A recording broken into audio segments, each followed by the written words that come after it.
Alright, what's going on, guys? Welcome back to the Rock is Good For You channel.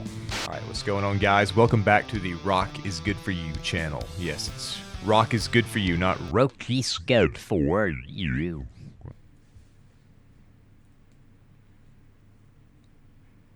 Alright, what's going on, guys? Welcome back to the Rock is Good For You channel. Alright. Alright, guys. Welcome to my channel, Rock is Good For You. It's true.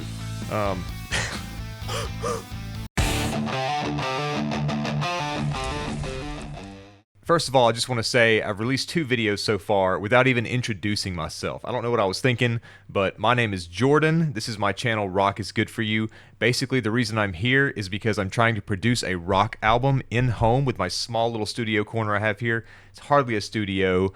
I'm just starting out. I'm very amateur at this thing, but I'm trying to do what I can. I have enough experience in playing drums. I've been playing for about 25 years.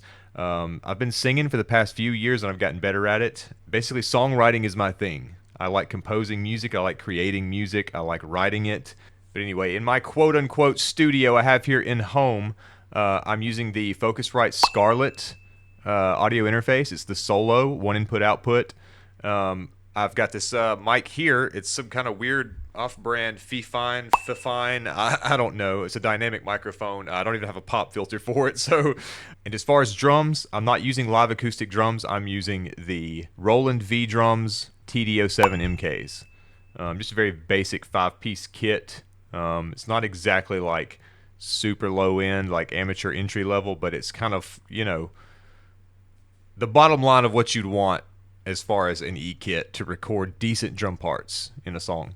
So long story short, I decided that I wanted to produce my own rock album, at least an EP of probably around 5 songs or so, and get that out to the public at some point. I've spent a lot of time writing music. I have a huge backlog that I've created. I've written stuff in FL Studio. That's my digital audio workstation that I use. And I just feel like it's been sitting around and there's nothing to do with it.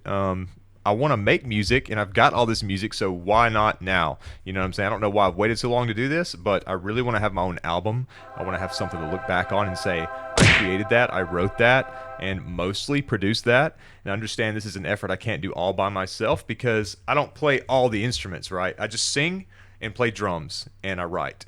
So I'm going to need a guitarist and bassist. So that's where the next point comes into play, is that I've actually hired a Fiverr guitarist for my guitar and bass tracks. And I kind of want to show you guys how, if you have an ability to write songs and you can play an instrument, that you can hire freelance talent or session musicians to fill in the gaps where you can't. If you were playing a band, you would be doing the same thing. You would say, hey, I need a bassist, I need a drummer, I need a vocalist, whatever. Whatever you're lacking, you find somebody for that. This is no different. It's just kind of long distance, My efforts to build a band and try to make music with people up until now has not gone very well. I don't feel like I've shared the same creative vision with people or the process or the workflow of how to go about it. And I'm really focused on making an album, at least an EP. So if I can get that out there, that's a good place to start. And I just want to bring you guys along with me and sort of document or kind of vlog this journey of trying to create a rock album from scratch, essentially, with a backlog of stuff I've written, this basic E-kit over here, and an in-home microphone and recording setup. And that's pretty much it. That's my story, if you will. So where I'm at right now, I'm recording the drums for the song that I'm working on. It's gone by many names. It's the first song that I sent to my guitarist. So let's take a look at that. This is my guitarist on Fiverr. His name is Josh Williams. He's a really talented guitarist that has experience in, guitar, obviously, music production, composing. He's basically like an all-around composer, producer, instrumentalist. And he's got really affordable rates for what he offers. And he's really talented, so I would highly recommend this guy if you need a guitarist for guitar parts for your song, or bass, or other instruments. He does all kind of stuff. He can even produce and mix and master. I've decided personally that I would like to mix and master my own music. I know that's kind of a tough sell because it requires a lot of experience, and I'm pretty amateur. I wouldn't say I'm an amateur at writing and performing music by any means. I'm pretty experienced at that stuff. But at the same time, I'm not the best singer in the world, and I definitely am not an audio engineer. So, but the level of mixing and mastering, audio engineering, sound design, whatever you want to call it, that is required to get this album off the ground, especially an EP, is not that extensive.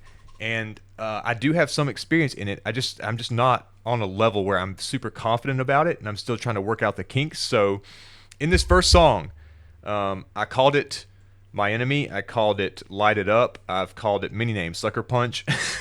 But I think that I'm going to call it Maybe Then. It just sounds it sounds like a bit more nuanced. It sounds like not so like cookie cutter, par for the course for a rock song. It sounds like, I think the chorus and the hook and every part of the song kind of leans toward that being the title. Honestly, it's simple. It's kind of elusive. It's kind of like mysterious. Maybe then what, and it's not something I want to be obvious. It's not something I want to stand out. Okay, so here's My Enemy, which I called it apparently at one point, with vocals. This is the demo track I sent to my Fiverr guitarist, and I'll show you what I got back.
Back around to the second verse there.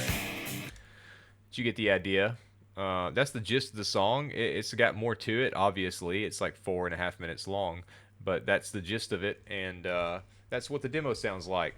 Kind of a crappy, hollow, thin-sounding, harsh room demo of a song. It was like recorded on just like a basic mic in the middle of the room, I think, or something, and maybe one near the drums to just pick up, some of the drums a little better than just having a big hollow, echoey drum sound throughout the entire room. So that is what I sent my guitarist.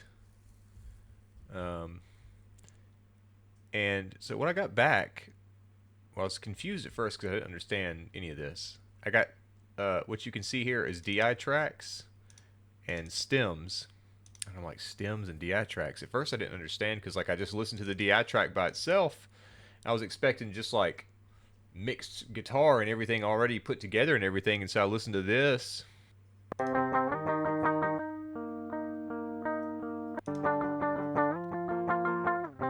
I was like, this doesn't sound like rock guitar. This is not distorted. This doesn't sound heavy. This sounds like he just recorded this in a in a corner of a room with a guitar that was not hooked up to an amp or anything, and I just didn't understand what I was listening to. He sent me a reference mix too, which was pretty awesome. The reference mix is, I'll let you hear that. It's a little too heavy for what I'm going for. I'm going for more kind of like a rock, pop rock, kind of hard rock sound, and this was like straight, like metaled out.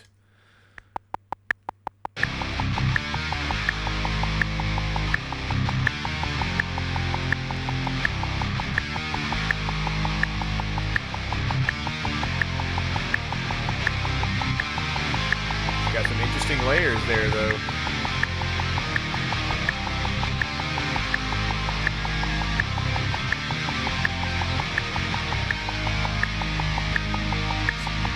little heavy on the distortion, kind of harsh, real big on the reverb. That's metal though. It's chugging right there.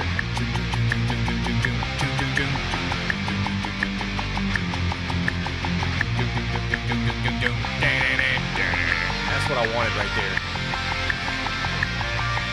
That's interesting picking there.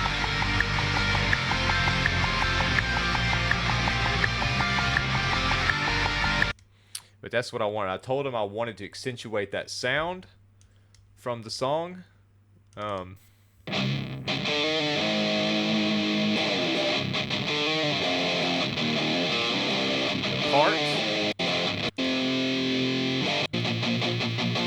right here.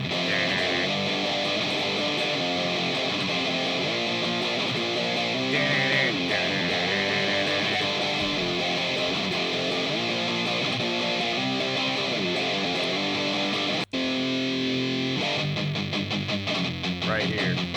I wanted to really accentuate that. You'll do it here in a second. I feel like that's like the key of the badassness of this riff. Right there.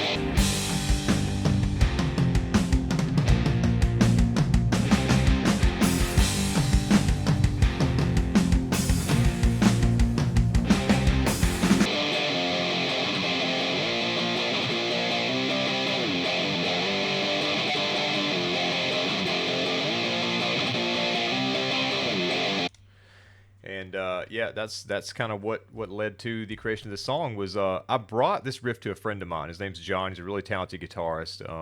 We didn't end up continuing to work on the music that we had started working on, unfortunately. But this is essentially the riff he came up with from the concept I brought to him. So it was like I basically said, okay, well, here's what I'm hearing in my head. Da-na-na-na-na, da-na-na-na-na, da-na-na-na-na, da-na-na, da-na-na-na-na-na-na. It's got to have that triplet with that pause, that da-na-na, that quarter rest or whatever you call it right there in between the blah blah blah blah blah blah. It's like a chun chun chun chun chun chun. It's like a real heavy chug there with sort of a triplet thing, and it's meant to just really drive home this attitude, this vibe, and this like just punchiness. You know, this song's kind of in your face. You know what I mean?